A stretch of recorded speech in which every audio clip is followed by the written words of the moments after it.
and he's standing on this bar, and he goes, "Okay, guys, here we go." The pint glass spills all over his arm. He goes, "Oh," and he drops the shot glass on his arm. His whole arm goes on fire. We're like,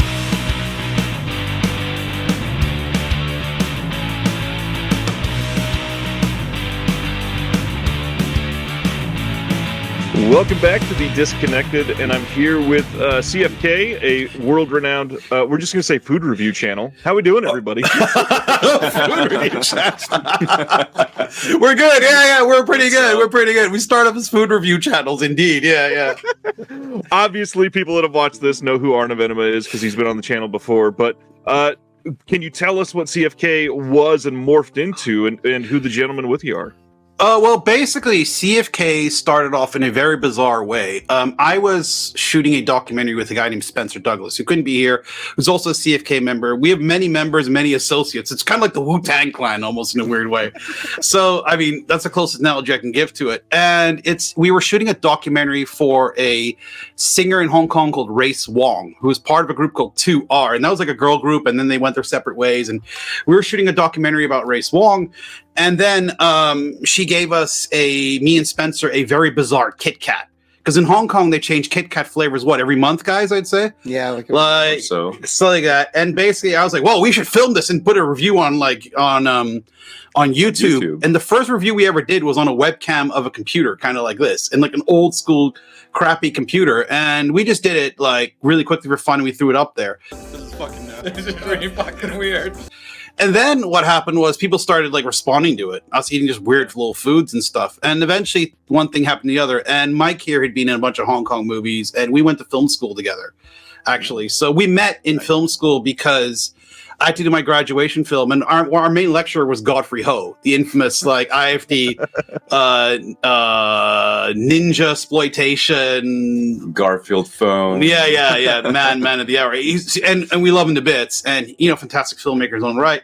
So we started doing that, started getting traction. I asked Mike if he wanted to be here. Now Mike had just been he started doing commercials. He's done movies now, but he was doing a no smoking commercial at the time. And he was smoking like a chimney. So I was like, all the time. And I go, well, Mike, do you want to be in we did no smoking candy. And that basically was the most disgusting thing I ever put in my mouth. We all spat it out on camera. And basically we got to be in there. So he kind of became part of the crew like that. So it was me, Spencer, and Mike. And at one point, we met Joe at a 40-hour film festival, and we found Joe at a 48-hour film festival under a table, drunk on lychee martinis. So lychee martinis. And basically, I met Joe because I was kind of bored because of the after show thing, and I picked it and I felt something under the table. I picked him up, I propped him next to me, and I go, "Who are you? Because you're more interesting than anybody else here." And I just started talking. I was like, "Yeah, man, we should work together. It's really great." And he's like super drunk, and he just arrived from New York into Hong Kong. Yeah. And then I was like, "Yo, Mike, you gotta meet this guy Joe. He's really crazy." Joe, "Hey man, what's going on?" And he vomited on his shoes. Brand new shoes. Yeah. He's like, "Look at my new shoes," and then puked right on them.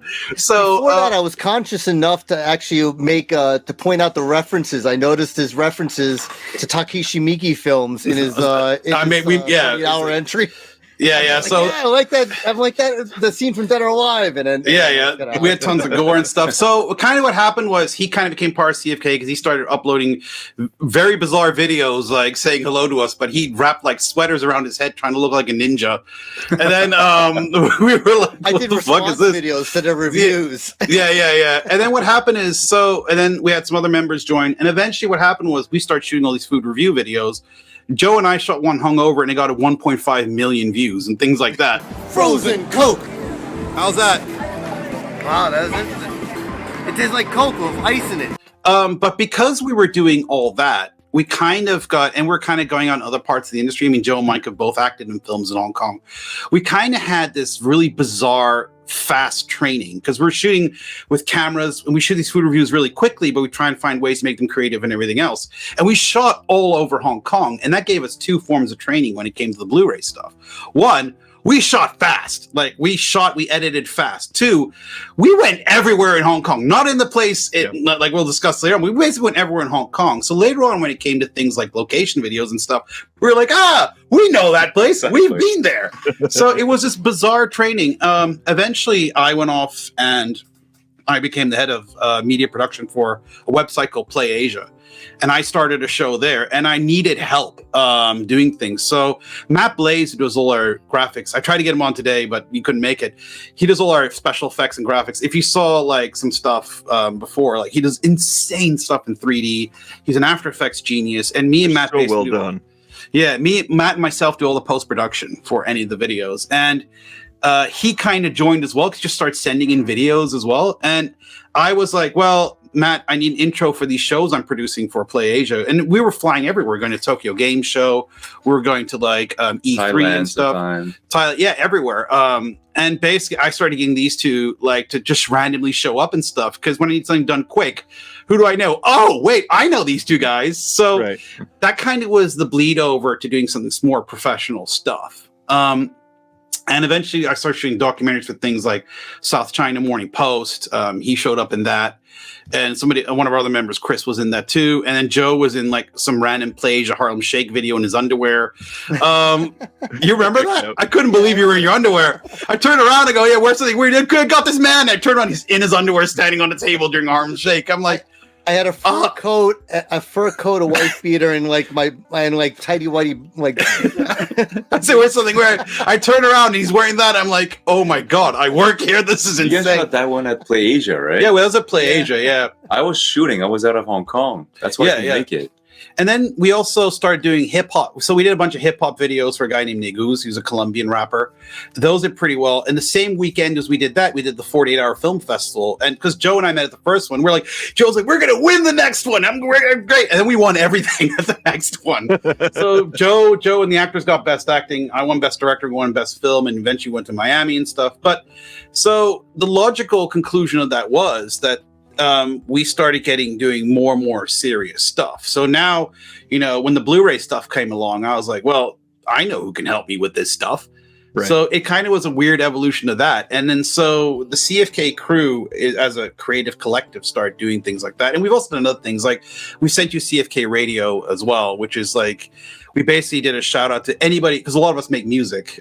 Majority of us make music. And then we were like, well, yeah, you're the only one who doesn't make music. No. Trying to get Mike into it. Yeah. But I know the gain is right here. Yeah. Yes, Joe. We know the gain is on the back of the mic. Anyhow, so we all started making music, and then we got in more like we did a lot of music videos, and we started doing like these fun things. We got associated with Mixmag and everything. We also did a bunch of commercials. At some point. Did commercials as well. Yeah. We did a whole bunch of commercials, like we did a commercial for one company that makes Blu-rays, that like physically makes them. Interesting. Yeah. Oh, that's true. That was really bizarre, and that's before we got into the Blu-ray industry at all. And then I rope these guys in and go, okay, we did one commercial there was a company that created programs that could help you rip Blu-rays right onto your computer. And then I had these two guys, it's like a time-lapse thing that stand for half an hour in the middle of Hong Kong while we time-lapsed it. Things like that. And I was like, well, they'll do it. Like, it's good. So that was funny because we had to kind of like stand really still. But then people would approach us, wondering what was going on. So we occasionally get some like old grandpa just like staring at us, like just like waiting for us to move, and then like somebody would have to kind of shuffle him out of the way. Be like, no, we're doing something. Oh, okay. It's fun. Yeah, because your shot was in Mongkok. Yeah. My shot was on the beach. We'll send you that commercial as well if you want to see it. But that's right. Yeah. That was fun. It was. So we kind of got doing that. So yeah, it's kind of like people ask what CFK is. So the answer here is it's basically a creative collective, which stands for. It's called Crazy from Kong. And in hindsight, I probably would have picked a better name, but I'm kind of now stuck with it because we're not crazy. We're like a collective from Kong, I guess, if you want to put it that way. But yeah, we made it. CF views were really crazy. Our earlier stuff was like a lot more crazy. Well, this man here for the food review things, we once tested. We ate. I think I sent you the video. We were doing a squid snack, and he pulled it out of the bag, and he's eating the squid snack. and it's kind of covered in this green stuff. As he pulls it out of the bag, he goes, Oh, pepper. Yeah, he goes, oh, this is a pepper. And he starts licking it. And we're like, that's mold. And he goes, no, it's pepper, guys. It's pepper. It's pepper. We're like, no, stop. And one of our like, I mean, we have a couple people who work with us a lot. Like Mike Leader is obviously somebody who works a lot with CFK. Yeah. And then there's CC Zhang, who was doing the video with her, who does a lot of voiceover stuff for us sometimes. And who was a host for me at PlayAsia as well. She did a show called Hyper Genki. And then basically, like, she was next to Joe and she never met him before. And he starts licking this, like, squid thing. It's a green pepper. And she goes, that is mold. Stop licking the mold. And he's like, no, pepper. And she's like, oh, my God.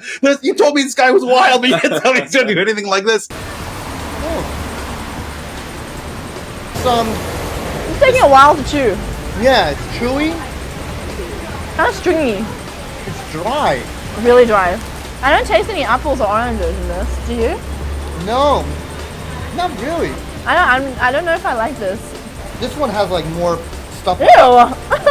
Wait, is that like? Dude, that looks like mold. Oh my god, we're eating. There's mold. It looks like mold. I think it's pepper. It's mold. I see. Oh my god, it's mold. No, what are you making me eat? No, I just bought this yesterday. That looks like mold. I don't know. It kind of actually. It looks like mold, but it might be pepper. I don't know what kind of pepper you're eating, but that looks like mold to me. I think it's a special Japanese green pepper. Let me smell it. You smell it? Let me smell it. Yeah, I can't smell anything but the squid. I can't smell anything but the squid. Let me try it out, all right? Oh my god, no! Ew! Oh! I'm not doing that, just so you know. I'm not licking that. That's really gross. I don't know. It tastes like pepper. No, don't eat more! What's wrong with you? I have to try it. This is a food review show. I need to review this. Wow, you're way too into this, man. This weirdest like thing. I don't think I want to continue eating this. Honey, I think this is mold. Look at this. It's like a growth. Oh my god. I think you're right. The whole packet is mold! Are you kidding me right now? What did I sign up for? Show them the packet! Holy shit! Whoa! Oh my god! Oh my god. Fuck. What kind of pepper is green? I thought it was like a green Japanese pepper. Oh Okay, my goodness. Fair enough, actually. Everything in Japan's green. Wow. Fucking god. Give me some whiskey. I think the whiskey will kill the mold. Who has whiskey? This is crazy from Kong. I thought it was being bold to like try it out. I mean, it didn't smell weird, right? It I don't know. like It squid. smelled kind of weird already. It smelled like squid to me. So, what's the official verdict? Fucking 2 thumbs No, down. What the hell? absolutely not. I'm not eating that ever again. And when he discovered it was mold, he goes, oh no, pass me some whiskey, it'll kill the mold. Which I don't think is scientifically like accurate, that Joe, by the way. Disinfect the system. No, that's not how disinfecting mold works, you madman. Good try, though. Yeah, good try, yeah. I mean, it was the closest thing he had. I guess the whiskey could have worked, but yeah. The other good one's the pandemic, the curry chips that you guys did, wearing masks and dripping everything. And that was the curry chips thing. Here we are with some 18 prohibited curry chips. 18 prohibited. What 18 prohibited. So if you're 17, no curry chips for you. Not these. Well, other ones, I guess, but not these. These are some crazy curry chips from Japan. They're supposed to be among the spiciest chips in the world. Wait, you think they actually... What happens if you buy them when you try and buy them when you're 17? Whew, you ready for this, That Arne? looks mean. This looks pretty unfriendly. Okay. All right. Cheers, buddy. Let's do it.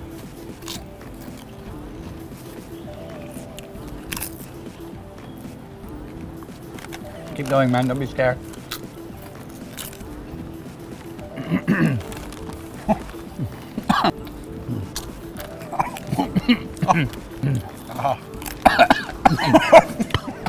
Oh my god, dude, that's really fucking hot. I don't want to eat anymore. I don't like them anymore. No, this is really fucking hot. This is really hot. Oh my god, I think we ate too many. Are you guys putting this on? No, it's really fucking hot. Oh my fucking god. It doesn't go away. Much worse after you drink water. It's so hot. Oh god. My nose is running. It's so really good in the middle of a pandemic, by the way. Awesome idea. Okay, so oh god, my nose hurts so much. It's in the inside of my nose even. It's Jesus. Yeah, All right. go back and wash my face in a minute. Yeah, me too. Okay. Hey, we don't advocate people doing this in public, by the way. Prohibited 18 curry chips. These are pretty hot. Didn't kick my ass, man. I'm hard as nails. You saw me, no reaction. Cool. I just coughed into my mask and all the powder has gone all over my face. It is burning so badly. Really? Yeah. You need another mask? No, I need another face. All right. I'll tell you a funny story about that. So I basically I don't know if I'm supposed to tell this story, but fuck it. Like we were after the curry chips, I was on the toilet screaming. I'm like, oh, and I tried, and Spencer took those chips too. So I wrote his wife and go, hey, could you be a favor? Yeah. Could you? I know Spencer's probably on the toilet right now. Could you film the door? I want to have him screaming and put in the video. She's like, absolutely not. So, we play pranks on each other every chance we get. We've anytime any Facebook computers open with Facebook, the things we've done to each other like that. It's just we'll be on we were on a serious shoot once. What was it for? I can't remember what it was for, but his Facebook was open, and I wrote on there that he likes Barbie and dancing to it and at Aqua's Barbie girl in his apartment late at night with his eyes closed. And then I changed his Facebook to Arabic, so you have to try and get through it again. And basically, what happened was, so I did that, and then what happened was, I realized he put it because he's an actor. I put it on his fan page instead. So I done it on his personal page, and then he was like, "Yo, he put it on my fan page, and people are commenting stuff. I don't know how to turn his back because Arabic is everything's flipped around, and it's in Arabic." So, yeah, we did stuff like that. It was really fun. But yeah, anyhow, that crew is the crew that's responsible for all these all the Blu-ray extras that we do. It's basically comes from these characters here. Hey, so those days were amazing, though. Yeah, those days were pretty good. Yeah, and as of recently, we've done other things. Like the stories get crazy. I mean, during Halloween, I went skateboarding. I've told the story before, and I destroyed my shoulder. And this guy here had to go film me days later. So, and basically during that shoot, remember we were taking the thing off, and it's for which one's that for? It's for the Yes Madam one, Royal Warriors. Was it? Yeah. And that was a reshoot. Yeah. The second day. Yeah, the second day. And I'm leaning because it was weeks later because my arm was destroyed. And for that shoot, I couldn't lift my arm, so I'm leaning against walls and stuff, going like this and things like that. So, but it's situations like that, because we all know each other, we can kind of solve it, Right. And since we've more spread out, I mean, Joe's in New York, for example, but for a recent project for certain Blu-ray for Error 444, Joe actually managed to get posters scanned with somebody who's a big poster guy, and then we were down here shooting the location video for that as well, where we went all over Hong Kong at the same time. So it kind of was pretty interesting in that situation because we had all these members all over the world doing stuff. And Mike shot the Ridley Choi interview in Toronto for Fatal Termination, yeah. And then he sent it back to me in Hong Kong, and I sent it back to the Air 444 guys in America. So you got to think about what an interesting right. And let's not forget about Matt Blaze. Matt Blaze, I did all the graphics side, and he was in the UK. So super cool dude. Yeah. I actually play Xbox with him. Yeah, we used to play Xbox with Matt. We all play Xbox. That's one thing. We also be on the same. We all used to be on the same indoor soccer team, except for Matt, because in the UK, and we all play Gears of War with each other on Xbox till stupid o'clock in the morning. So we used to go back. Actually, seen his face though. Or is I've it seen like Matt Burial, where he just mysterious guy just exists. So I've worked with Matt Blaze. This is true. We've worked with Matt Blaze for easily over 10 years. 10 years more, maybe more. I think so. More. Since I've lived in this 2009. 2000. Yeah. I say so. Yeah, it's been that far. Yeah, and we've never met. I've never met him in person. Yeah, no. And he's done literally all the graphics for all the CG for CFK. I've seen one photograph of him. That's it. And he's a really cool dude. But I speak to Matt, I think, out of all the creative people I speak to work. I speak to Matt maybe every day. Mm-hmm. So, and it's all digitally and it's all online. But yeah, the CFK crew is kind of spread out. But people come in and out of Hong Kong. I'm more or less always here. Sometimes I'm in Japan or Thailand a lot. And then we've actually never been in Thailand all together at the same time, which is bizarre. But we've shot stuff there individually and then had it done. So, I've met Spencer in Thailand. Once. Oh, you met Spencer in Thailand once. Yeah, that's true. Yeah. So, but basically, that's the kind of crew. That's kind of what CFK is, and then we've also got Crew our from Kong. crew from Kong. Yeah, collective. Crew from We still anybody who has a better idea for the C because I kind of want to drop the crazy. Yeah, we're not that crazy. No, we're not that crazy. Well, no. besides Joe. Behind all that stuff, besides all the crazy stuff we just told you, we just talked about licking like squid, moldy squid, breaking like That's mashing one up your person, arm. though. Puking on each other. Yeah, like, yeah. We've never puked on each other before. He puked on me. Oh, he has puked on you. Yeah, Did I I puke? accidentally picked it. Yeah. He did. Yeah. I think I wasn't on threw up. camera though. It was in front of the Okay, I remember therefore it because- doesn't count. Mike was helping me out of that club because let me tell you, lychee martinis are dangerous because there's not much alcohol in this. I must have drank like 10 of those things. He was carrying me out of the club, and I remember as we were getting out of the club, at some point I started kind of wavering, and I remember hearing like the bouncer because there was like a line of people trying to get in the club, and the bouncer at the club was like, "Don't do it." Don't do it. Don't do it. And I hear, And I'm holding this guy. And Mike's like, my new silk shirt. Oh, my shoes. And that's how this Blu-ray team of all the shit you guys watch at home. That's how this Blu-ray team gets formed. So if you want to know, it includes vomit and Godfrey Ho Film School. So there you go. And mold. Yeah. So basically, overall, you came together pretty quickly to go from like moldy film reviews, food reviews to what we're doing now, to what's so serious and super well done. I mean, does that feel like a blur? Because I mean, some of this. When was the first video to now? First CFK 2007. video. 2007. Yeah. You check on your phone because. I mean, that's crazy to have a food review video to be worldwide production team together. Literally, what, 12, 13 years later? It is kind of like. Is it you can check it out, but yeah, no. The evolution was, and it was really steady. I mean, it kind of was like the food review stuff. Then people saw the food. The CFK food review stuff got us work doing commercials and stuff like that. So we did some commercials. That's wild. Yeah, and then like people were like, "Oh, you guys want to do?" And then all of a sudden, I got a job being a head of media production at this like this huge like one of the biggest online retailers for video games. And I was like, they offered me. I was like, "Yeah, sure." And I was like, "Hey, shit, guys, I got this thing. We gotta." So it kind of always goes that way. But for the Blu-ray things, because I was doing audio comms, and I was like, "Man, we can do more than this." And then 2009 is correct. 2009, yeah. These guys. 2009. That's look how young I am there. Yeah, you were Ginger very ale young Kit in that Kat. video. Yeah. Ginger ale Kit Kat, yeah. Pretty good ginger ale Kit Kat. Just should bring those back. And so The review was 2000. not positive.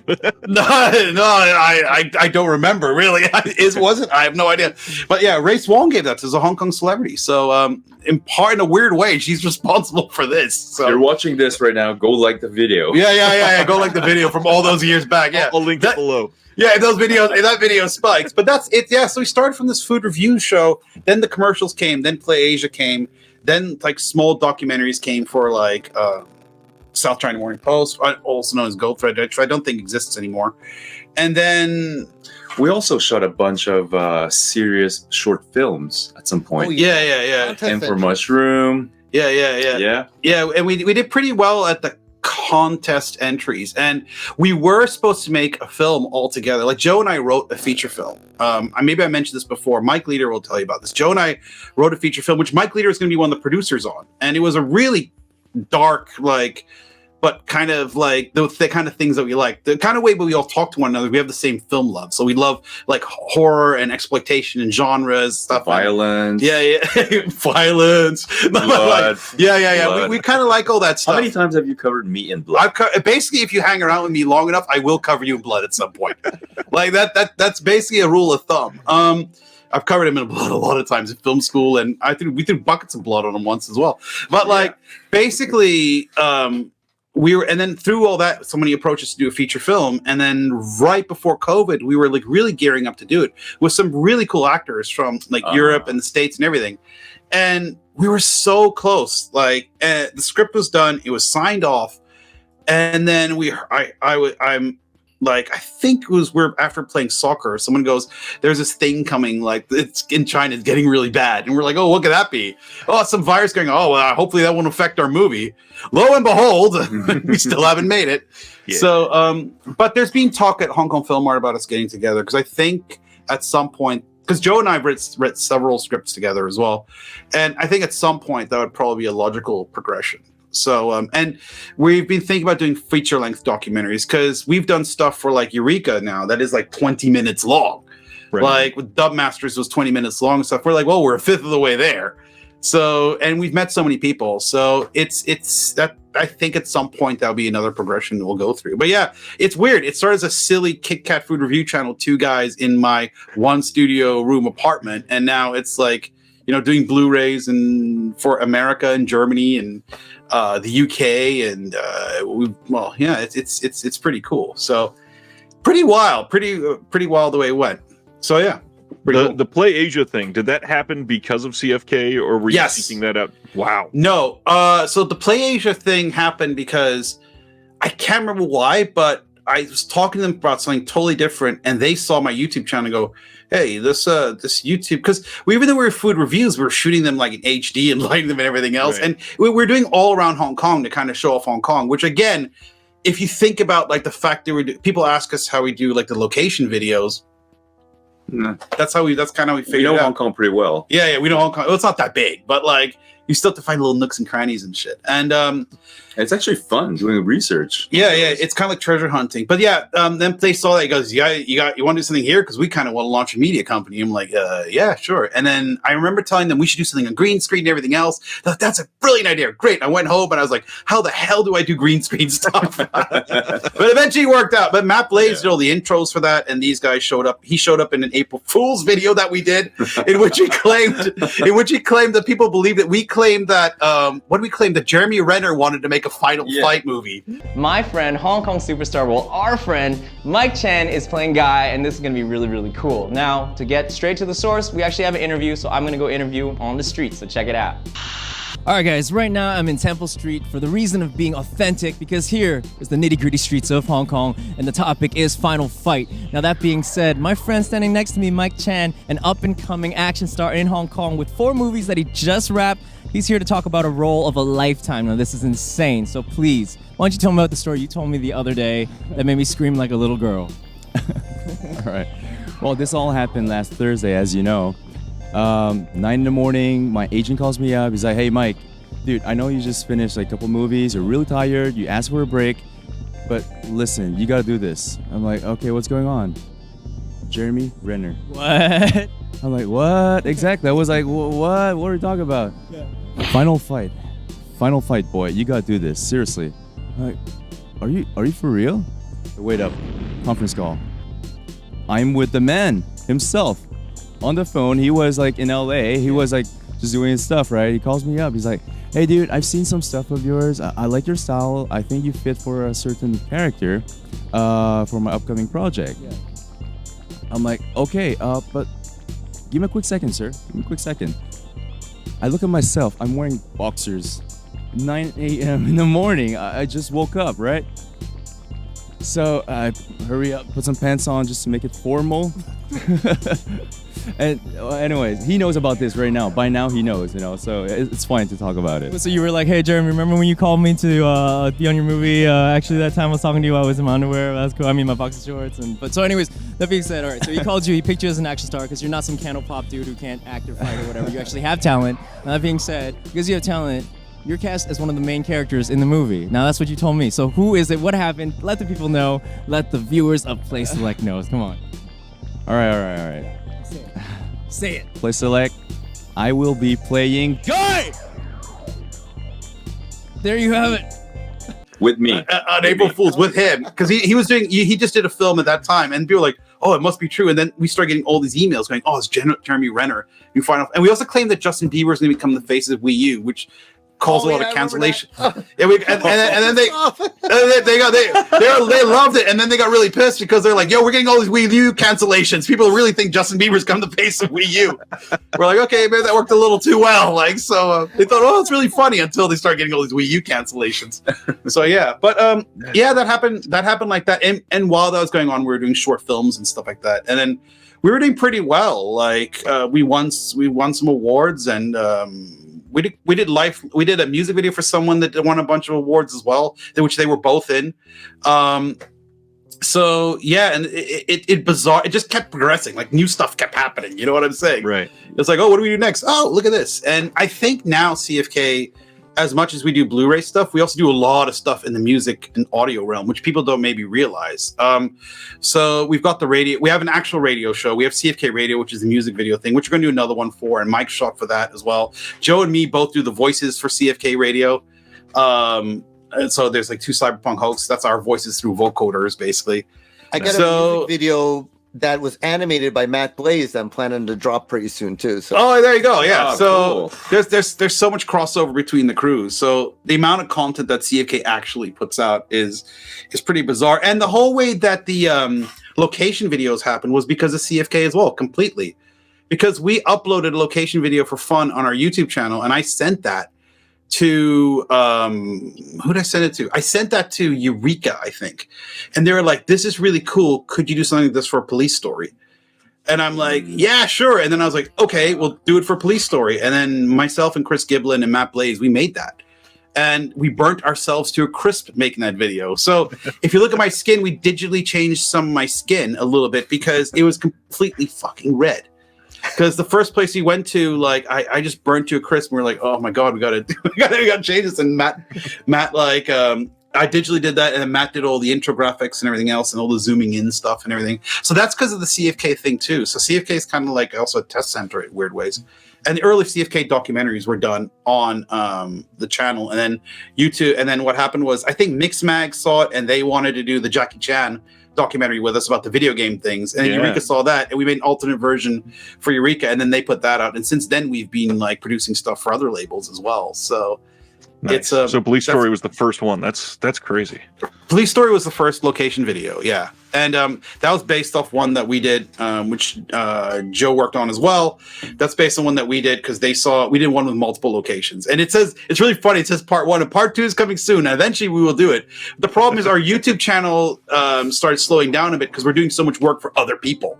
Right. So it's pretty cool. Eventually we'll do another part 2 of that, We and still have a few of those shoots done. segments. Yeah, we've done the segments. Yeah. So my segments were never out. Yeah, no, because we still have to finish the other 3 because we put 5 segments in one, so we cover different movies. But it's just like we just get really busy, so it's quite fun. And at some point, people have been hitting us about creating a CFK record label. I don't know if I'm going to do that, but there's more and more pressure coming in for that now as well. So because of the radio station, because every song we get sent to the radio station, because we did the music videos of people, we got in contact with the music industry quite a bit. And every song that gets sent to our radio station, except for today, because today we play classics just for fun, but every single song that's been sent to our radio station is an exclusive or pre-vinyl release.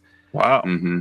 So that kind of got us connected inside the music world. So it's pretty bizarre how that happened. So yeah, that's kind of what CFK really is. It's like on one end we've got a lot in the music thing and everything else, and the other end of it we're doing like working with Blu-ray labels and stuff. And yeah, next project we want to do is something that's more longer, like feature length things as well. So I am excited for that. I mean, some of these short forms, like the Ebola Syndrome location video, is great. There's so many things you just can't picture until you show it up. I mean, how was that shoot?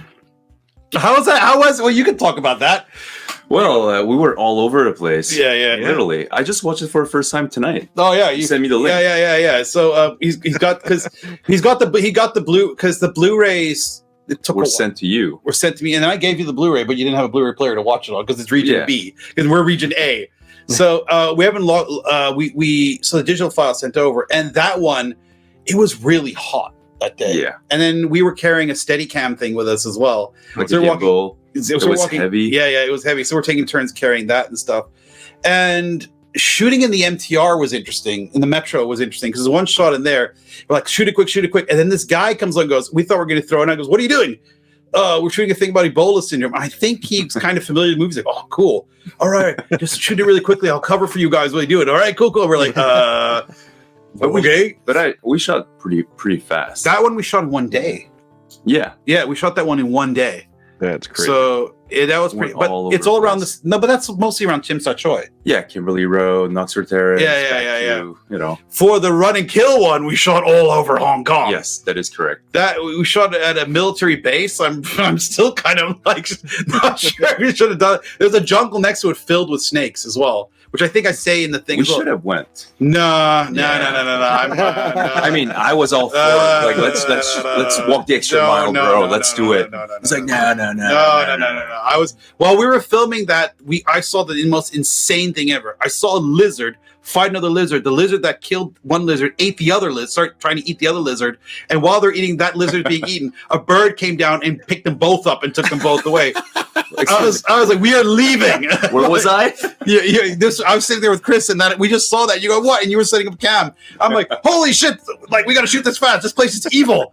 So, because it's in the middle of nowhere, and this cab, like, how did we get that cab to come back? Because while going there, we took a cab from the train station, and I got his number. I'm like, hey, do you mind if I call you back later if you're in the area? Please come back. That's how we got him. Yeah.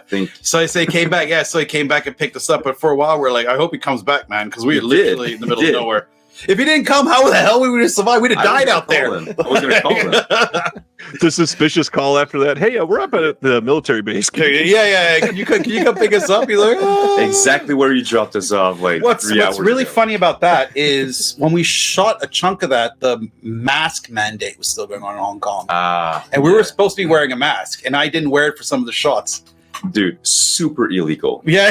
So super illegal. Yeah, so I was like, and then there was but at that time there's still a gray area. If you're a media, you can maybe take your mask off and apply for permits and stuff. Yeah, but you can't prove your media. Yeah. So it was a bit of a touch and go gray area thing. So that made me a little bit nervous hosting that one. But I got to give Mike credit for that one though, because he found a lot of locations. Because the ways that we find it for that one is at one point we look in background, see if there are Chinese characters on the wall. Find the address, I can read the Chinese characters, but he can. So there was ways that we did that, things like that in the background. Oh, maybe there's some wall or some Chinese characters there. We could see that, and that was quite a trick to find those things. The hardest ones were in Lok Fu area. Those were really hard because all these buildings are gone by now. So it was extremely hard. I had to go through like archives of like really old pictures of Hong Kong, like on Facebook groups and stuff, and trying to find some certain districts. And that was it.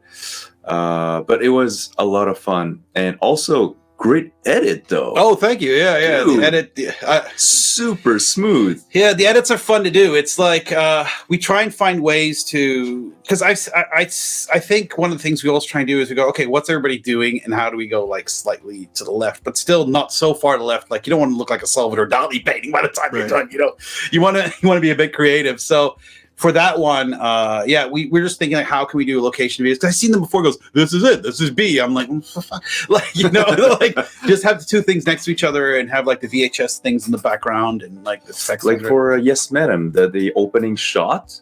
You remember when I tried to? Yeah. Dude, you intercut it perfectly. Yeah, it was shot well, but that also was like it lined up pretty well. Then the edit, it was like, let's do that. So whenever I go through the movie, I try to find like some really cool locations, and I try to replicate the shot on location, and he makes great use of those shots. It's like, dude, I was super impressed. I think the trick with the location videos is not really shooting location itself, but the cutaways. Yeah. So because the main goal we have is if you can almost feel like you're there, like in a way, then we've done a good job. And we always put the address there so people can go and like, and we also have the MTR or the metro, so people can see exactly where it is that you've got to go and find these places. So we would love it if someone were to come to Hong Kong and actually find that and go, oh my God, this is like, I found it, here I am, and take photos. And even though most of them are in Chim Sa Choi, apparently. So there's tons. So Chim Sa Choi is actually not that big. Yeah, but filmmakers like to shoot there in like the 80s and 90s for some reason. There's a lot of cool like locations there. There's a lot of cool, just like older buildings, but also newer buildings. So you could basically kind of like, that's why you can go to like that, that the spot where you're like, oh, we just showed you 3 different places and right next to each other. It's because like where were you shooting that music video that you almost got arrested because people thought you were drunk? Oh, that one. That was Yamate. Yeah, what happened there again? So what happened is we went over to Yamate, which is like kind of like the district next to Mongkok. So just some kind which is again near Tim Sa Choi as well. Yeah, near Tim Sa Choi. So they're kind of like pretty close, but Yamate is kind of like a little bit more industrial, a little bit more shady. They have certain streets there that are like kind of like almost like red light district area. So it's got like the neon signs. It's got this like kind of whole ambiance. We went and shot there, and then the story of the video was that basically I was like, my character was stalking after this one girl that was just kind of like leading me to kind of like my. It's for an American band, that one, right? Yeah, American band that I, based here in New York that I knew. Yeah. And then so I actually had gone to New York. We shot on like a rooftop in Brooklyn, and then we intercut with these shots of like basically us making our way to like this party that turned out to be like the, kind of like a devil's trap type thing, like so what happened is I was being kind of chasing after this girl, and then there was this one point where like the girl kind of crosses the street. It was a Louisa Ward, so Louisa Ward crosses the street, right? And I'm running down the street, and suddenly this gang of like 6 I shouldn't say gang, but it was like a patrol of like a 6 PTU police officers, police tactical units, and they're yelling at me in Cantonese. So I turned to my buddy that was like helping me out shoot this. I'm like, what are they saying? They're saying they're gonna arrest you. I'm like, why? Because you're shooting without a permit? No, because they think you're drunk. I'm like, what? Why would they think I'm drunk? Tell them I'm not drunk. Yeah. And it's like, going back and forth. I'm like, what are they saying? They're like, they don't believe that you're not drunk. Why would you be running down the middle of Yamate? Some guaylo running down the street. You must be drunk. And it's like, we're shooting a music video. Show him the camera. Okay. And then they asked if they could stay there to like watch us shoot this video. I'm like, yeah, that's no problem. So they basically sat there, just like arms crossed, like watching a few takes, making sure we're legit. I love the fact that they see you. The first thing is he must be drunk. Drunk, you're drunk. You're a drunk white guy in Hong Kong. You're drunk, and he's not drunk at all. That's the best thing. So yeah, it was so scary because they wear like if you ever seen those PTU movies, like they wear the berets and stuff like that. Yeah, they're like SWAT team members, like, basically. Run at me like yelling, yeah.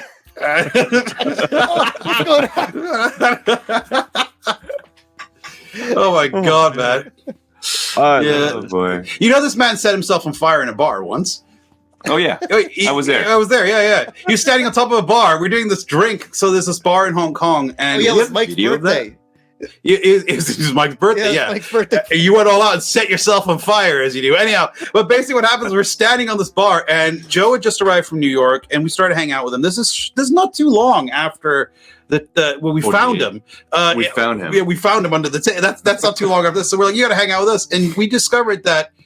Hong Kong we don't drink too much now, but back then Hong Kong had a bit of a drinking culture. There's one bar we liked to go to, and they had something called the Flaming Dr. Pepper, and it was 3 forms of liquor in a pint glass with 2 shots, and shots on fire, you drop it in there. So it's a flaming shot, you drop it in the pint glass, and you down the whole thing, tastes exactly like Dr. Pepper. Yeah. I don't know if you have any drop of Dr. Pepper in it, though. No. It makes it taste exactly. It's like a secret drink on the menu. I don't know if you have it anywhere in America. Maybe you do, but it's called the Flaming Dr. Pepper. So we're like, Joe, you were going to stand on this bar because you're hanging out with us now, and everybody who hangs out with us has to do the Flaming Dr. Pepper. Yeah, man, I'll fucking do it. Like, because he was like, yeah, cool, and like, okay, cool. We're standing there. We're like, okay, it's gonna happen, and he's standing on this bar, and he goes, okay, guys, here we go. The pint glass spills all over his arm. He goes, oh shit! He drops the shot glass on his arm. His whole arm goes on fire. We're like, oh no! And the people behind the bar are like, shh. like, you know, they put it out and stuff. And he's like, oh, my hand hurts. Like, let me look at your hand. I go, oh, doesn't look too burnt. And It looks fine, drink. Yeah, no, I said, look fine. So I ordered him the pint glass filled with ice. He's walking around with his hand in a thing of ice and saying hello. And then he fell asleep in a kebab shop after that as well. So on the floor of a kebab shop. Not realizing. Yeah. The stories of living in Hong Kong. So when we were younger, a lot of crazy stuff like that happened. But somehow, like, that's kind of when we came up with a lot of ideas as well. We go, you know what we should do? We should do that. And the difference between anybody else is like, I think when a lot of people get trashed, they try to. We don't do this now, but when a lot of people like had a lot of drinks, they go, you know what we should do? We should do this. That'd be crazy. And most people are like, yeah, that was really crazy. I said last night, I go, now we have to do it. So that was our rule, and we did, and that's how we came up with like tons of stuff. So well, and you can see evidence of moving up in the world because Joe, you know, you found him under a table. You joined CFK. You're on the bar. I mean, yeah. He moved on the bar. Yeah. He's a bright burning flame in the bar. Like you're such a star, Joe. Everybody's looking at you. Go, oh, look at this. So it was pretty cool. Well, speaking of table, Hong Kong Film Award. Joe. Oh my goodness. Oh yeah. What do you do? Well, he's told this story on Love HK, Hong Kong Cinema Appreciation Society. But he basically, I don't know if you heard this story before. This man like was at the Hong Kong Film Awards. Yeah. And he fell through. You fell through a table there, didn't you? Yeah. What happened is, we were at the Hong Kong Film Awards. I was feeling pretty good about like having been in the audience for that. Like, and then so we went to the after party, and then a couple of drinks later, I meet this one guy that I knew through like online that I knew he was part of Jet Li's stunt team. I think he was part of Jackie Chan's stunt team. Now he's kind of like doing his own thing. Like he's, I'm pretty sure he's like in the States and stuff. Alfred. And then, mention his name. Yeah, sure. I'm sure you'll love that. You can bleep that out then. Sure. You didn't say the last name though. He was there that night though, so this is different. You can hear his perspective from Will compared to the story told on Will's channel. But yes. Like I basically, I went up to him like, "Hey man, I know you're a part of the stunt team. That's so great. That's so awesome." I'm like, I want to be a stuntman. I've never like tried to do any like training or anything like that to do a stuntman. But I'm like, I want to learn how to do my own stunts. He's like, yeah, really? He's like, yeah, man. He's like, you want me to show you some stunts right now? I'm like, yeah, show me how to do some stunts. He's like, how the hell do you get people to go along with this? This is bizarre. A couple of drinks. So he must have had a couple of drinks with him too, because Litchi martinis. He must be so disarming. Like, yeah. He's like, I'm going to show you something. He's like, I'm going to like show you, like, I'm going to kick you, but I'm going to kick you right before your chest, but then you go backwards and then it'll look like I kicked the shit out of you. All right. And he's like, do it. Oh yeah. And I'm like, cool. And then I kind of moved backwards. I'm like, wow, that looked really cool. And I noticed there was like some chairs there. I'm like, so this is the alcohol talk. I'm like, what if I have him redo the stunt, but this time we take it up a notch. He kicks me. I fall backwards. I sit back on his chair. I flip back in the chair and I come back to my feet like Jackie Chan style, and I'd be like, ha, you know? So what happens is I tell him this, he's like, all right, let's do it. He kicks me. I go backwards. I'm flailing backwards. I completely miss the chair. I land on top of this table filled with like drinks and candles and hors d'oeuvres and stuff like that. The table smashes. And so what happens, I get up and I'm like, oh man, I'm in trouble, aren't I? And I see every waiter, waitress, bouncer, everything like just walking towards me all around. And I'm like, all right, they're either approach me for one or two things. They're either going to try kick me out or they're looking to see if I'm okay. I'm going to assume the second one. So I'm like, I'm okay. It's all right.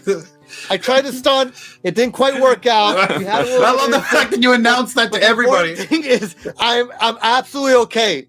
No need to like help me out. And they like walk past me, start carting away chunks of this table, like to get rid of it. So I was sick that day, and then he calls me up. I goes, how's the Hong Kong Film Awards? He goes, I'm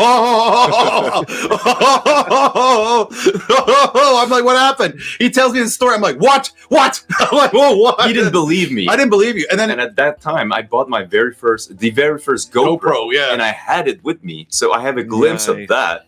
And I was like, you maniacs. So it was you might Joe, you might the video. It's like showing us, and then so when I hit the table, oh shit! They ran away. They bolted, man. It was Joe's wearing like a black tuxedo or a black suit. He has like white candle wax all over his leg. Did you try and break dance in the tuxedo at that same event too? I probably did. I would not. No, I confirm. He did. He did. I like the way he goes, I probably did. Just absolutely no recollection. No, well, actually, no, but he's like, yeah, it could be true. Like, it's possible. It's possible. Yeah.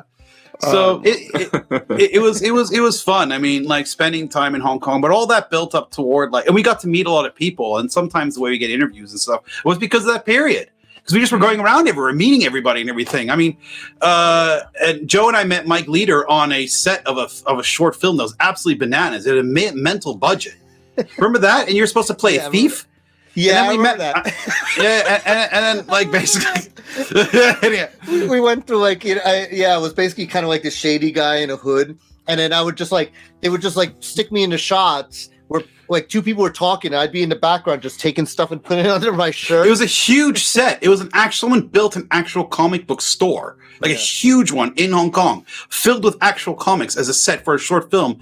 I don't know who financed it. It never got finished. Never. And basically, Mike Leader was there in the comic book store, and then Joe got reprimanded because he didn't look like enough of a thief by the director, which is really strange.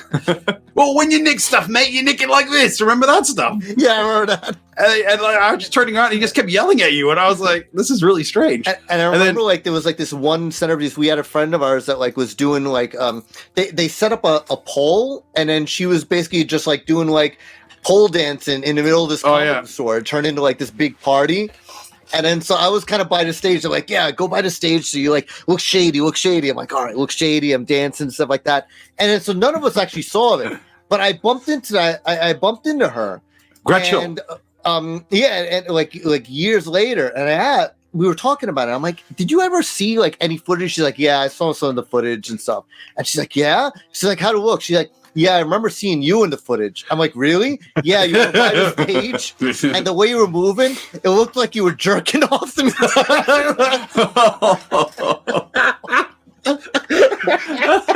Because I was like, I mean, that's pretty shady. I was being shady, but then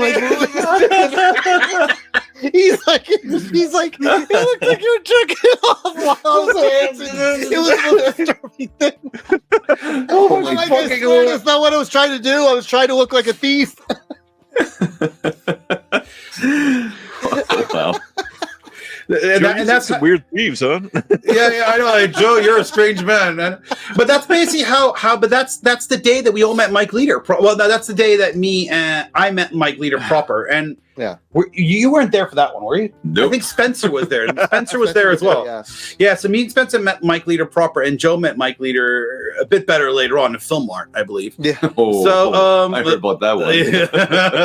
You want to talk about? Ask Mike Leader how he met Joe. If you ever interview him again, you can do that. Anyhow, but basically, it was, and that's kind of. But again, that story is interesting because that's a mental story. Whether or not Joe was as dodgy as he was, and as he claims to be, but that's basically how CFK. Because Mike works a lot with CFK. I end up doing audio comms with them. Then because of that,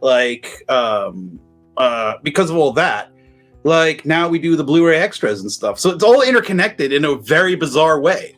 So it's that's kind of the background story of that. So yeah, Mike did some reviews with us too. There you go, Sakura. He was in CFK. Yeah. He got you try and drink Pepsi upside down, and you were like, "Yeah, I don't think that'll work." He goes, "No, let's try it." And Joe fucking tried it. And I was like, "I can't believe I'm filming this." So yeah, it was. That was kind of it. So yeah, those early days is what formed this, wild Blu-ray production crew, more or less. So let's look at a couple more of those titles. Fatal Termination for Air 4444. Yes, that was done here in Hong Kong with myself and Mike Leader films Mike Abbott. And Mike Abbott we knew because Mike Abbott used to work for Godfrey. He did a lot of movies for Godfrey, and then I met Mike Abbott like that as well.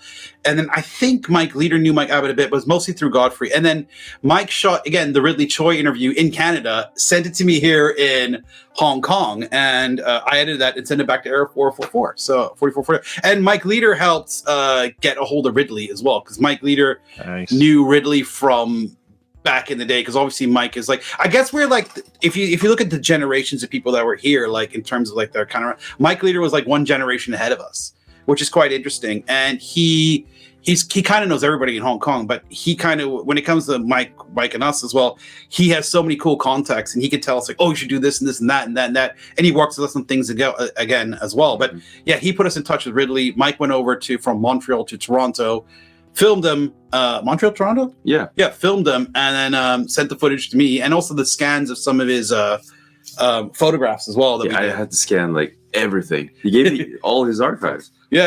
And he's like, scan this. It's like, holy shit, man. I actually still have his pictures at my place. I haven't seen him since. Well, he might come for you in his car. Text me. Like, hold you outside the car. I want my pictures back. So, but we love doing this as well, because we kind of can maintain like Hong Kong history as well. Yeah, you know what I'm saying? I think that's a huge motivational factor for all of us. Like, whether like you know, we're scanning things in or filming stuff or interviewing people, we're keeping the memory and the history alive. And thankfully, there's enough Blu-ray labels now that are interested in doing that as well. Because I'll tell you one thing. The Hong Kongers, when it comes, you can't buy posters here, as these guys, as we all know.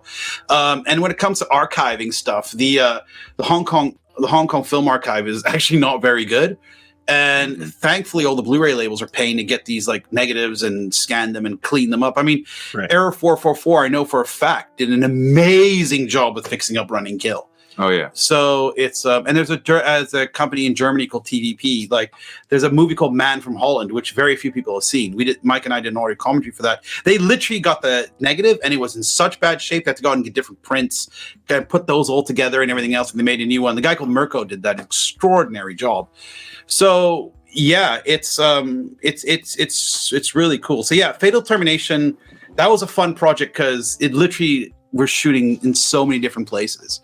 So yeah, that was a really fun one to put together, and it was a good bit of history too. Yeah. So absolutely. Yeah, had you met Ridley before then? No. Oh, right. Amazing guy. Yeah. Super nice. When he says, "I like to feel fear," yeah. When I jump, I was like, dude, be a man, jump off a 10-story building. You know what I'm saying? Like, there is no man more mad. He kind of looks like a school kid in a weird way with his glasses. He's like, oh yeah, he's got people keep talking about that dog that he has as well. Yeah. That dog's Tommy Boy. Yeah, is it called Tommy Boy, the dog? Tommy Tai. Oh, Tommy Boy. And everybody's like, and there's some guy tagged, oh, this interview is great. And we're like, oh, thanks for the editing. A guy wrote back to me, I meant the fat dog. Like, I was like, okay. But yeah, that was really cool to do. Yeah, people love that dog. Yeah. So there's another dog running around. Forgot the other dog's name. Yeah, but he was on camera, so no one cares. I'll send you pictures. I got pictures of the dogs. Oh, all right. Well, there you go. He's got pictures of Ridley Choi's other dog. Ridley Choi's like, what are you talking about my dogs? I jumped off these buildings and did all this crazy stuff. He was like, because I set him up. He's like, okay, I'm going to sit here. I'm going to be facing you here. He's like, look, Tommy Zai, and I'm like, no, you can keep the dog. You know, I mean, it's fine. It's your house. Can I ask a question about that? I never asked you this. That dog sits on his lap the entire time. Absolutely. It did not leave. No. It's a lazy dog. He was super comfortable. Yeah. No. Yeah, there you go. Yeah. So for all of the ignorant Americans, how big is Hong Kong? Because you're doing locations all over the place. Okay, well, the Run and Kill one, like, that literally took us from one point. Okay, so the first one we did, that was Chris and myself and Matt worked on as well. The first one we did, that was killer because of Police Story 1 and 2. Yeah. And you could get from, okay, what's the furthest point to the first point in Hong Kong, would you say? Like New Territories to what? Well, New Territories is huge compared to Hong Kong Island, but, for example. So they shoot, and a lot of the Police Story stuff shot in New Territories. Hong Kong's built in the warehouse. In Tuen Mun. Yeah, and then there's that as well. Yeah, there's that. That's there's like quite a few of New Territories to like maybe what's that beach with Sheko? That's probably Sheko. the longest. Well, Sheko's on Hong Kong Island. Sheko's on Hong Kong Island. Yeah, if you wanted to go from one end. Maybe he's right. Yeah. So I think how long would you could travel that in like within a day? No problem. Like it's. Oh yeah, I mean, it would probably take you a couple hours. I mean, you could cab it. It'll take you. Yeah, you could probably cab it. It'd take you like public transportation would be like a pain in the neck. Okay, how long by cab from one end to the other? I'm sorry, this is taking forever to answer this, but 2 hours. Like 2 hours. You can get from one end to okay. So let's say you can get from one end to Hong Kong to another within 2 hours. That would be then reasonable. You have to go through That's tunnels and stuff like that. Yeah. Let's say from the airport to the furthest point. Yeah, right. So 2 hours. So Hong Kong is 100%. Not that big, but. Some of the filmmakers at some points they really try to shoot out as with the airport. Eventually, we haven't done any film like this, but some filmmakers try to shoot out in the jungles in Sai Kung, like entire chunks of the film. And I've played raves in the jungle, Sai Kung. Like literally, I went up there. We almost ran into. We have water buffalo here. My cab almost hit a water buffalo. We played raves up there and stuff like that. But to shoot out there, that would be crazy because there's like all sorts of animals out there and stuff. So let's do it. I was playing out there live with Ben Bridges, who's worked with CFK a bunch of times as well, and he runs a record label, Acid Chicken. And I'm playing there live, and he goes, he knows I'm terrified of snakes. He goes, "Oh, this is great. You got your drum machine everywhere out there." I go, yeah. It's like thumping. He goes, "You know, snakes react to sound." I go, "Yeah, they get scared of it." He goes, No, they're attracted to it. And I was like, I couldn't tell if that was true because behind me was this massive jungle, and I'm like, "Is the snake going to bite me any minute?" So I was like, look nervous as hell in some of the photographs of that. So. Yeah, no, but Hong Kong, but one end to the other in 2 hours. But we've shot, there's still parts of Hong Kong that have not been covered in location videos for sure. Because it is very dense, is what it is. Yeah. So to find what it is, it's like there's a lot of mountains, and what's funny about Hong Kong, because I actually looked up like geographically, it's about the size of New York City. And it's kind of separated in that kind of standpoint because there's like there's a peninsula that's like New Territories in Kowloon, and then there's one island. So it's almost like New York City, like the Bronx into like Manhattan Island. Like, but it's about the same type of a square footage. But then what happens is you have like different like almost like climates because you have like, farmland. And you have like mountains, and then you have beach, and you have mountains, and you have jungles, and you have like all this stuff, and then these metropolis, and like all within this one like little area, you know, like and there's New York City, tons, metropolis, and maybe and there's tons of jungle here. Like people don't realize when they see the movies, it's like a lot of glass and concrete, urban jungle. But there's literally like tons of like most of it's green. People don't realize parks. There's tons of parks. There's tons of beaches as well. Beaches. So I think people don't realize that. So when it comes to doing location stuff and like all that stuff, but thankfully the craziest place we've gone to was the military base so far. So far so good. So far so good. Yeah, we haven't. But I think a lot of film crews wouldn't have gone too crazy. Godfrey actually shot way in like the up in the mountains and stuff like that. He did ninja stuff. Yeah, so he had to be like running through the jungles and everything else. It's like, a lot of those Shaolin temples are in the mountains. So you have to kind of go up into like new that's true. Yeah. I shot at one of those. The one that like they shot Enter the Dragon at. I shot that for Dr. Z's. Did that ever come out? It came out, he doesn't understand, from what I understand, he doesn't understand like any kind of like format past VHS. he goes on these like occasional like road shows where he'll just put it up on a screen. Like he'll put it on like, I guess he likes to put it on like actual cinemas, but he hasn't put any of them on streaming. He hasn't put, I think maybe he does DVDs. But like some occasionally DVD releases. All right. Okay. So while you're sitting there and Ryan being our witness, here's what I propose we do. Next time are you still in contact with Dr. Z at any way whatsoever? I have his email address. I haven't next time he comes here and he shoots here, we are going to make a documentary about him walking around Hong Kong and shooting here. Yeah, because he makes these Z-grade movies. I want to see, because you guys almost got arrested during that running out of a bank, right? Oh yeah. There was a scene where basically, like, for one of his movies, he wanted to shoot like where two guys were like escaping from like a robbery. So they put like a mask on, and then they duck into a corner, and then like he comes out and he beats them up or whatever. So we had to shoot that scene of like, two guys with no permits and not warning the bank. No permits, no nothing. We just like guerrilla style.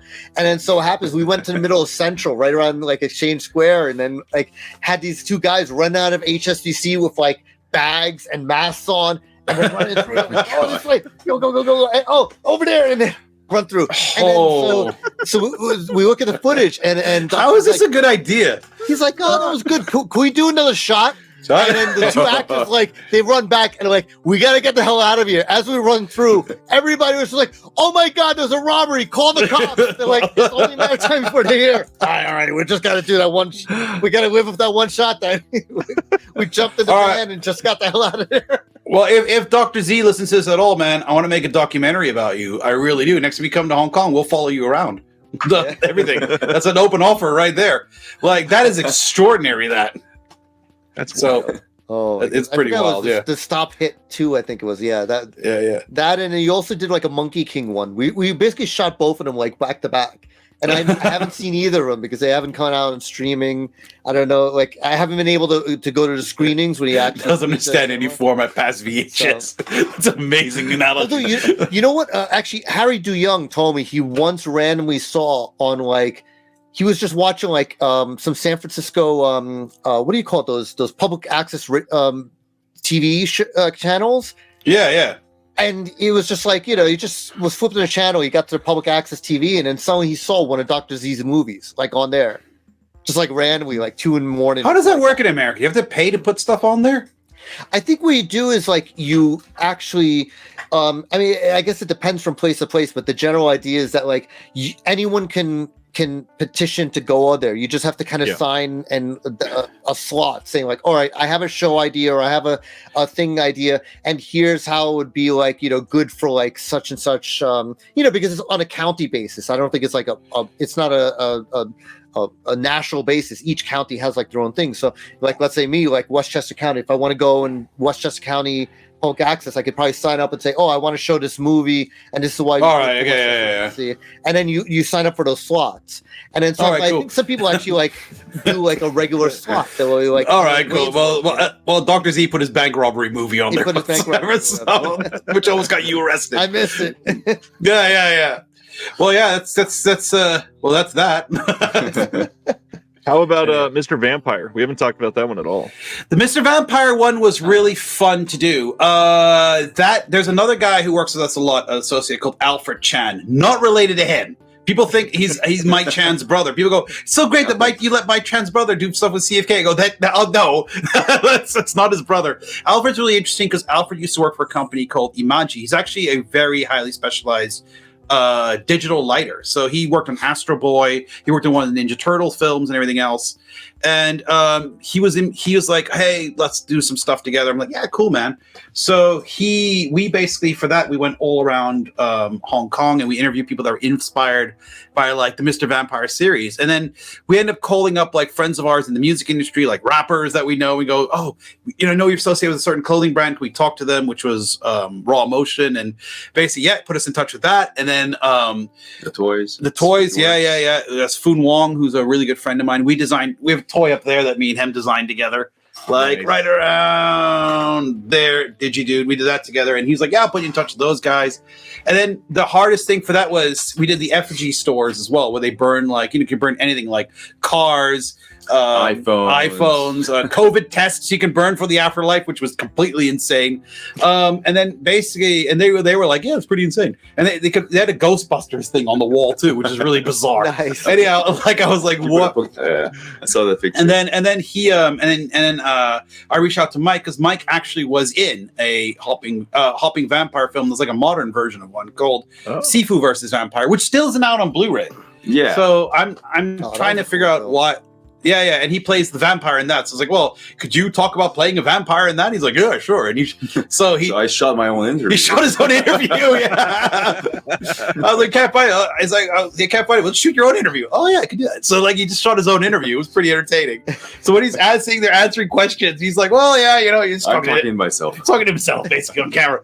So we did that one. That was really cool. So basically, that's how that came together. And the bizarre one is we managed to interview that Taoist monk who actually helped he's part of the group that helped advise the actual Mr. Vampire. And originally I thought it was just interviewing a Taoist monk, and Alfred goes, oh no, this guy actually his crew actually advised Mr. Vampire. I'm like, what? So he started talking to us about that, and that interview is seriously one of the most special things we shot, because never in my life would I thought I'd gotten a Taoist monk on camera talking about like Mr. Vampire and explaining the vampire lore and rules. And I was quite surprised how level-headed he was about it all. Like he's explaining how the vampires came about and stuff like that. And that was really cool because we had a location for that. And we went in there and it kind of was the last minute. The guy was like, oh, you can't shoot that stuff here. So then we went into the park and we shot it in the park. But then the lighting was really dark and kind of dim. And I had a cut of light with me. So I threw a blue light on him and stuff. And we shot that in there. And it was... that was an extraordinary interview and actually really worked because a lot of film happens in the forest and stuff. So it was improv in that one, and the temperature wasn't too hot right then, so it was quite comfortable outside. And it kind of got like while he was talking, it really got kind of moody and cool because he was like telling us all these things, and we were like, this is awesome! I can't believe I'm getting this on camera. And editing that, I have to thank my wife a bit because obviously my wife is half Hong Kong Chinese, and she helped me translate a lot for that. And she's like, oh my god, he's saying this! Oh my god, he's saying that! Oh my god, that's so cool! And Alfred helped translate some stuff as well. So. It was that was a really, really, really fun one to do because we basically got to part of it is we got to show off Hong Kong culture and shooting anything. And there's a bit of a fun excitement because Eureka really wanted something and they were like, oh, can you do this and that? And we're like, great. And then I was like, holy shit, like everybody, Mr. Vampire who worked on the film was either dead or really, Samo wasn't really, Samo is, I think Samo's amazing. He's worked with Samo before. But like, he's Daigo Dai, right? Daigo Dai. The biggest, the big brother. The biggest of the big brother. And so you can't go, hey, Samuel, can I talk to you about Mr. Vampire? No. So have you met Samo, Joe, or no? No, I never met Samo. I think I saw him once at like at an event, like kind of from afar, but I never met Samo. That would have been like really cool. Yeah. So basically, he's Daigo Dai, so we couldn't ask him about that. So basically, because Samo produced the film, obviously, and then basically after Lam Chingwan's dead, the director's not available. Like, and it was, so what do we do? So we were like, okay, we have to come up with 2 videos that have. So then, amazing, we found that Buddhist monk, and then we went, okay, how is everybody else in Hong Kong inspired by that, and what's fun and wild? And that's kind of how that one came together. And I actually am really proud of our work on that one. I really, really enjoyed that one. That was really, really good.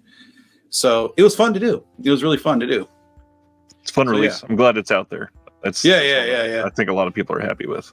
No, we got a lot of people contacting us. We're really happy when people contact us and go, oh my god, this is really cool. Like you've like taught me more stuff about Hong Kong and about the culture and everything else. And our main goal is we don't want it to seem lecture like, keep it fun and keep people entertained and keep the eyeballs on the screen without being like, okay, we don't want to have it like when the teacher pulls in the VHS machine and they goes, all right, we're gonna watch a movie in class, people, and it's like this is like how endoplasmic reticulums and cell walls and ribosomes and mitochondria work inside an animal cell or something like that. So like, it's just like, okay, we wanted something more entertaining there. And it's freaking cool being able to make a movie about or making documentaries about helping vampires. I mean, the situation in which, it's like we get to everything we shoot. It was really fun to shoot. Can you imagine playing a vampire? Yeah, that was fun. I fought Yun Biao. Yeah, I fought Yun Biao, and all that stuff. So did your back not hurt after that day? It was okay. All right, I was so pumped.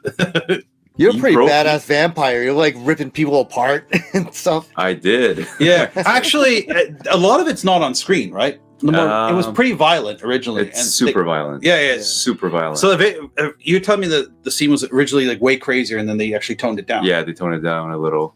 Yeah, with whatever they shot with me. So I wonder if out there's the footage though of it. Like it's not even on Blu-ray. Yeah, well, there must be maybe someone has it on a hard drive. The footage is still digitized, so maybe you never know. That's kind of some of the things that we do as well. So who knows? I've worked on that. I know people behind the scenes. So we always try and put. So sometimes I lightly try and say to people, "Maybe we should release that. You guys could release this Blu-ray. To list a couple things." I try and sneak that one on there, but like, well, I mean, that's one of the things I got to ask. Everybody's over there. You all seem to love this stuff. What are some of the biggest titles that you are like dying to see released? That my god, there's so many. Beast Cops. I would love to see. So I talked to Beatty, who's a friend of myself and Mike Leader, and he told me that film's ready to be scanned. They've got a very good negative, but no one's asking for it. So I would love for Beast Cops to come out because we've all seen it, and Beast Cops is the film that actually pushed me to move to Hong Kong. So I got my first degree in marketing in Amsterdam, and I was like, I really want to go to Hong Kong because coming to Asia in the summer and a lot. And then I was like, I really want to go there. I want to go to film school. And I was watching Beast Cops when I got a call from the Hong Kong Film Academy, which Mike went to as well, where we met. And I was like, holy shit, I'm going to freaking Hong Kong. I got accepted and stuff. So it was kind of crazy that Beast Cops is a big one I'd like to see come out. The Troublesome Night films are out on, I always talk about these things, but they're out on Blu-ray 1 to 3 here in Hong Kong. I'd love to to see a small box set of that would be fun, because those are the most Hong Kong films about living in Hong Kong.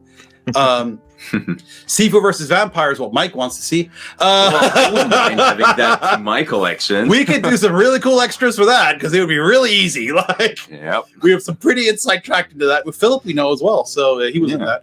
And then Vampire's Breakfast. Vampire's Breakfast, yeah. Yeah. What do you love?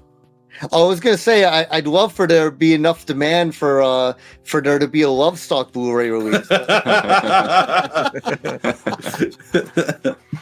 With so many labels being super excited on Hong Kong stuff, does it feel like there's this rejuvenated interest over there to you?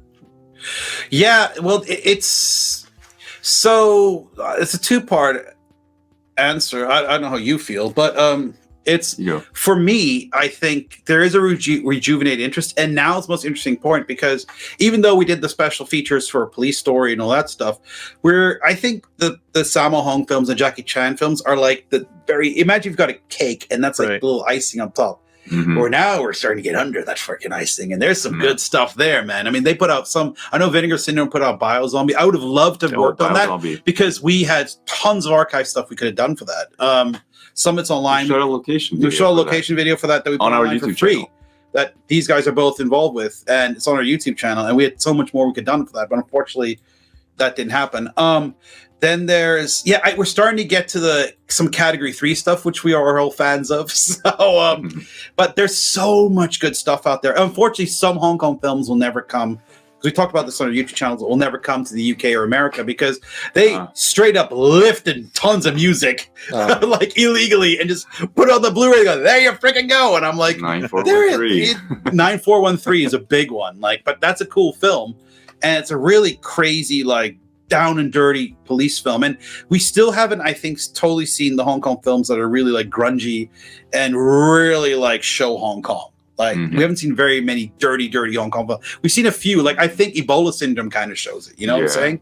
But there are some Run and Kill. Area 444 have done a really good job putting out Run and Kill, for example. That is a true Hong Kong grungy movie, and Fatal Termination is as well. So, but we're starting, I think, I can't say too much because I kind of know some of the release schedules, but some stuff that is going to start coming out it's going to get more and more interesting as well. So, and there's so much to be discovered. And don't forget, there's also Japanese films that shot in Hong Kong as well. Eventually, especially in the 80s, 90s. Yeah. I mean, I think the Sonny Shiba film, the Golgo 13 Sonny Shiba film is not Sonny Shiba. Yeah, Sonny Shiba film is going to come out. Operation Kowloon, and I'm hoping we see more Japanese films as well, because something we would love to do is also shoot stuff in Thailand and Japan, and there's a lot of good stuff there too. So, and we're not too far. Hong Kong is really close to everywhere, even the Philippines, If they, in the Philippines, ever were to do some of the Sergio Santiago, Mad Max-esque films, those would be great. But for Hong Kong films, I don't know, there's so much. Wicked City, bizarrely, is not out. The Wicked City is a very cool, it's based on the same book that influenced the anime.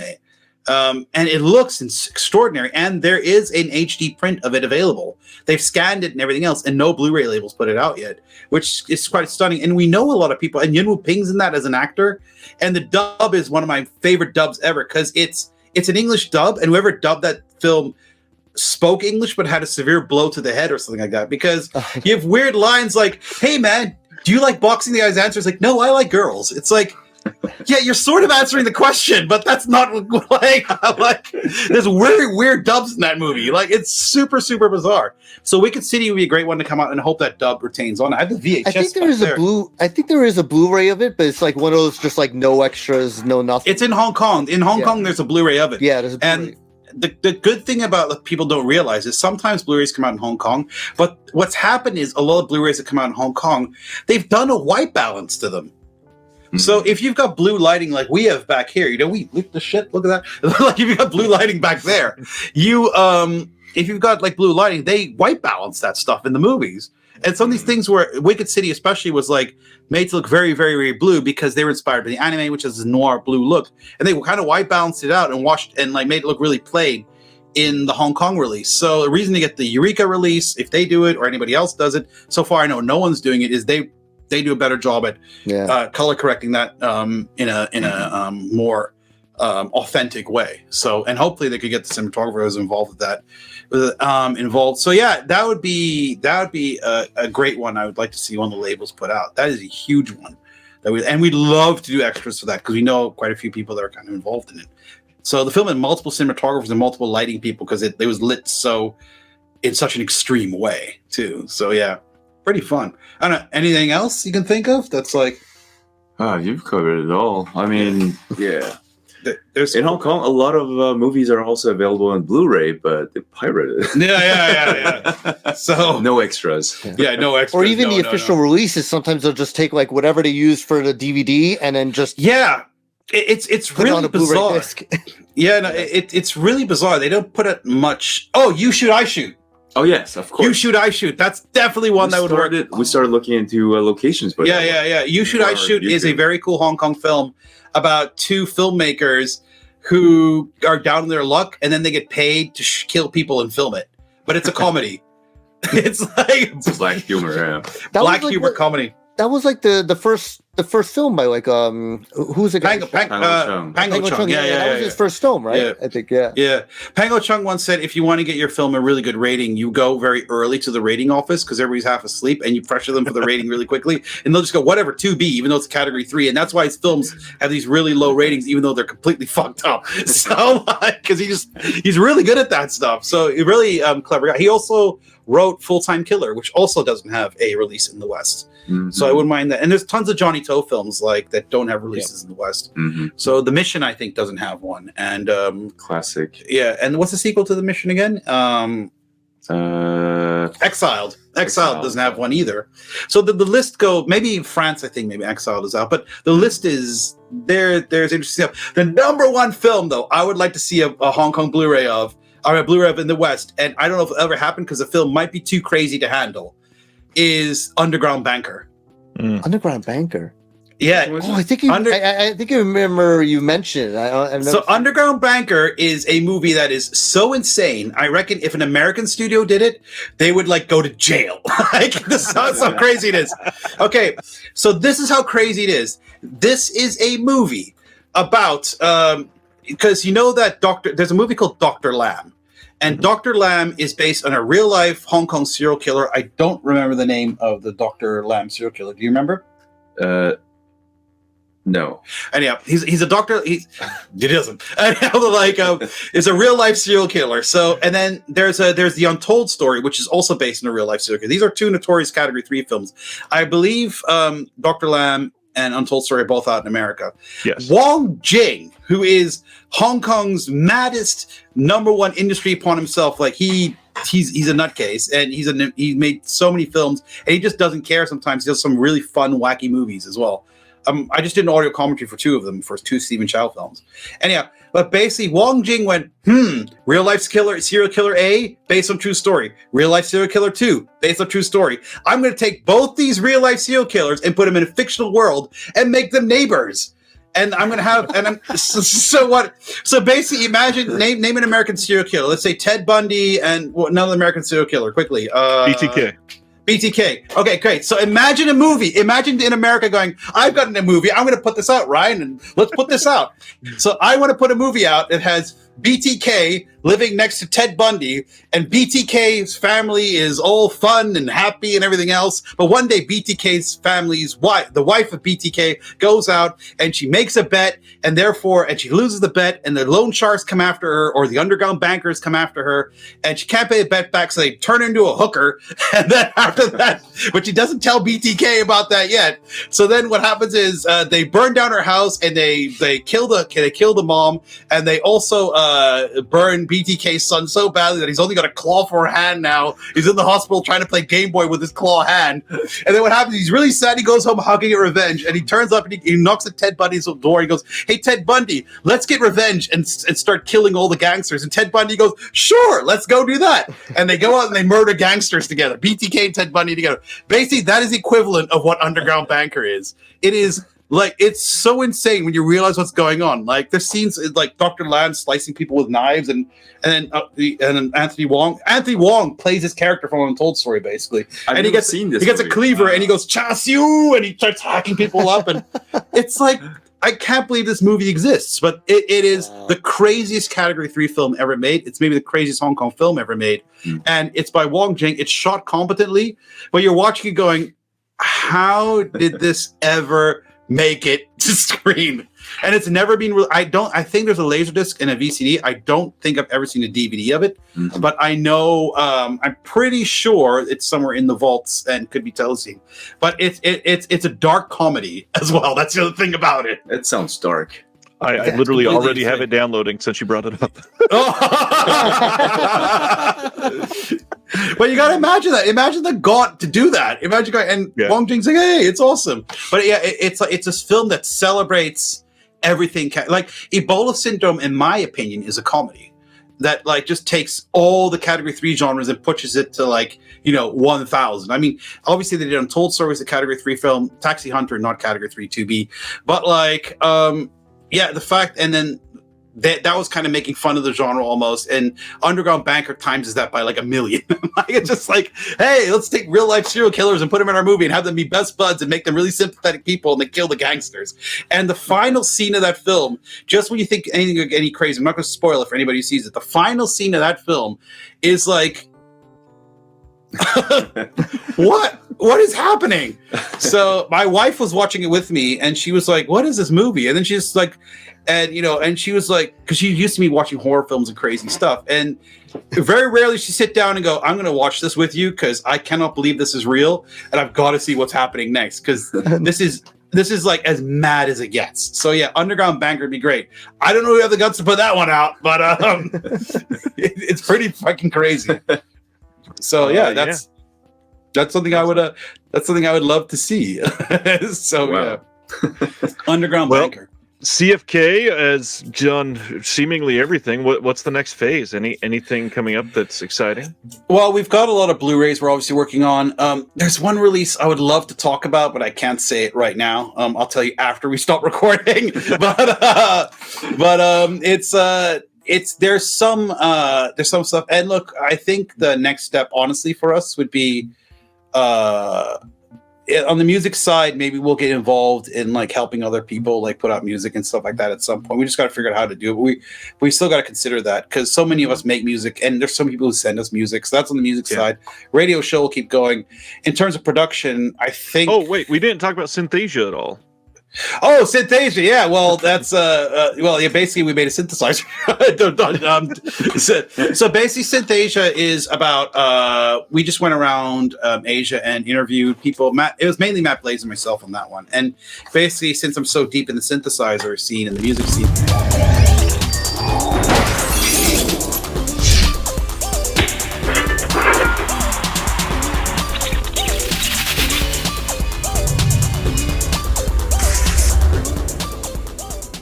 We went around and interviewed synth companies. So we interviewed Psy Modular, and Psy Modular kind of knew us because they saw CFK Radio, and that was our inroad to that. And then they were like, let's do it. And I played live with them the night before because I play live music as well, so it's connect there.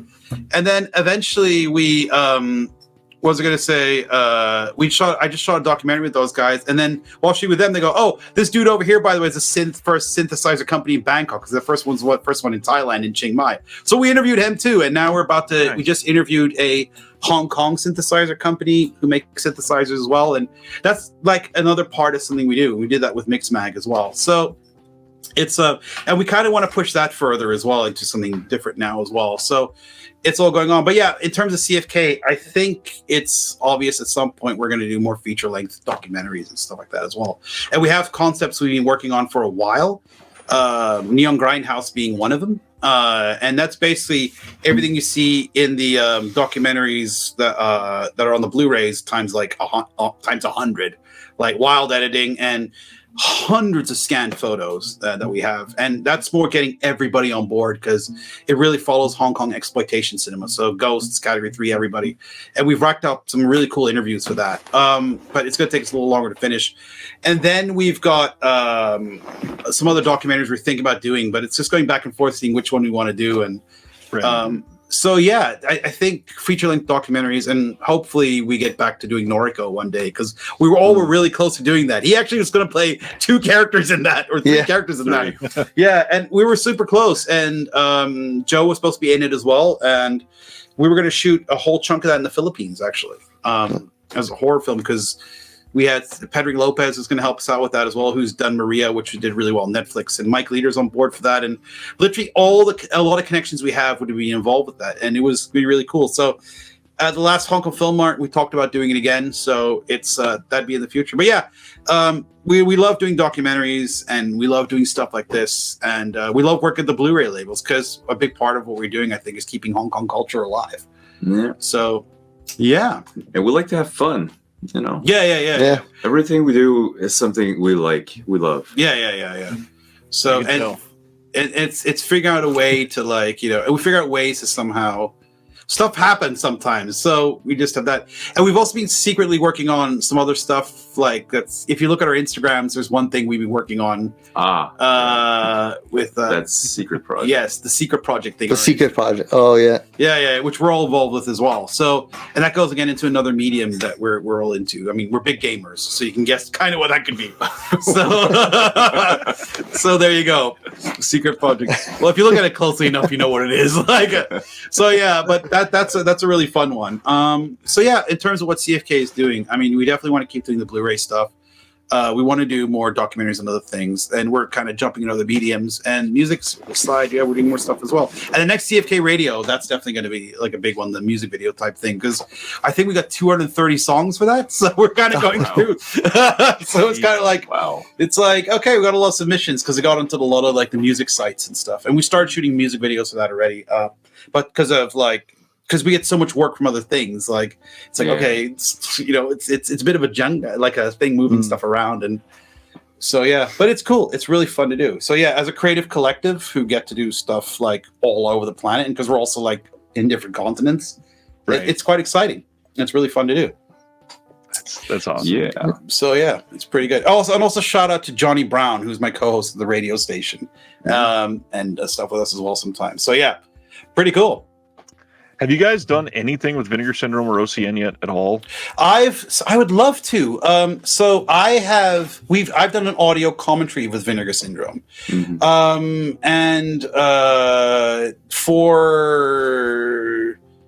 I've done over maybe 150 audio commentaries, so I gotta rack my mind up. Which one did I do? I did one. I did an audio commentary with Vinegar Syndrome. I'll think about it in like 5 minutes. We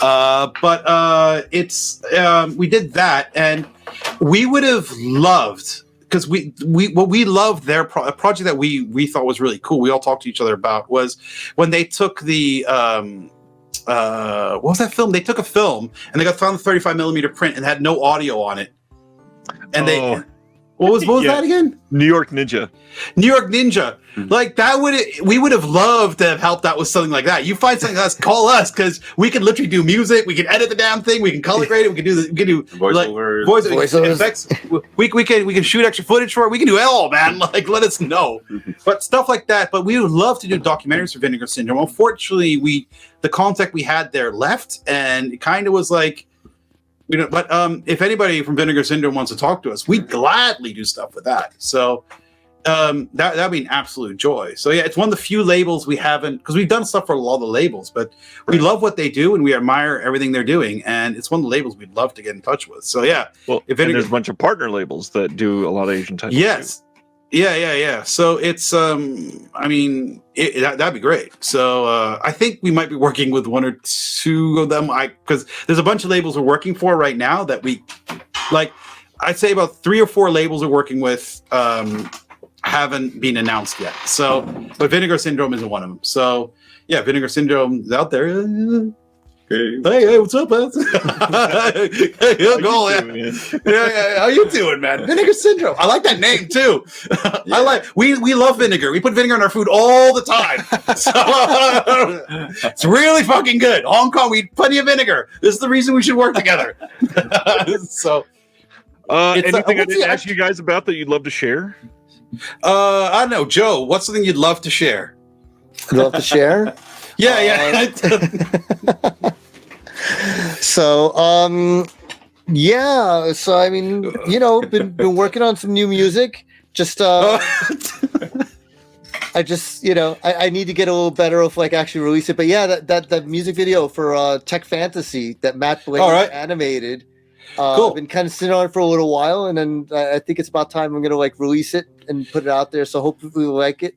It's starring this guy. This is insane. I know, I've seen this thing. Oh, look at that! Oh, wow. Yeah. I saw that thing. Oh, that thing's huge. This is actually designed for me by Ben Robinson. I had like a little character created.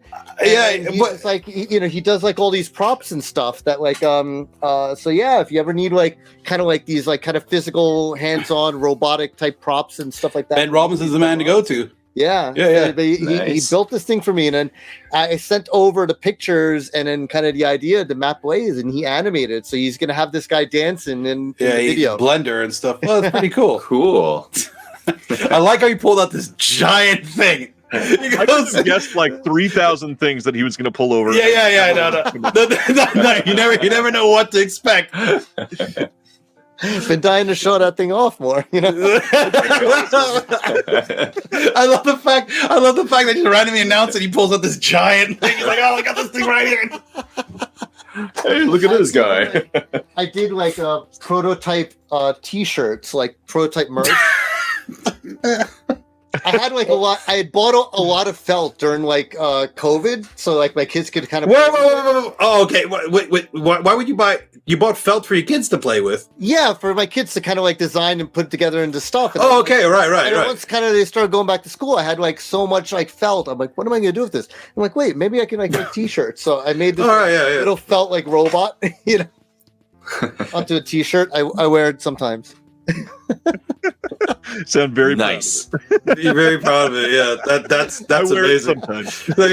Sometimes, yeah. Some days it's okay. Some days not so much. I wear it sometimes. A felt patch on it gets really hot. So yeah, I imagine so, Joe. Yeah, it would be very good during the summer. Well, thanks. Cool off to wear it again. There you go. Well, that's what you got a giant random robot pulled on screen out of the middle of nowhere, and a felt patch T-shirt. People are gonna be lining up for that felt patch T-shirt any second, Joe. 100%. You're Italian, so maybe like you'll be the new big designer for felt patch T-shirts. Who knows? Well, thanks for hanging out, guys. There you go. Yeah, no problem. Kind of amazing. I'll get all the links below. Try to follow everybody. Yeah, sure. Yeah. Joe will be laughing for another hour, probably. Yeah. That probably so. Yeah. All right. We'll have to have everybody back on hopefully soon. No. Yeah. It's really great. On a call for you guys too, like Hong Kong. Finally, kind of connect. Yeah. The time zone difference is always like Yeah, time zone difference is a little bit hard, but yeah. On video chat. All right. Well, that's thanks everybody. All right. Anytime. Cheers, Ryan. Hey, see ya. Cheers. Bye. Thank you for watching The Disconnected. On the way out, make sure that you are subscribed to the channel, that you've liked the video, and that you've copied the link to be able to share with someone else that may appreciate this.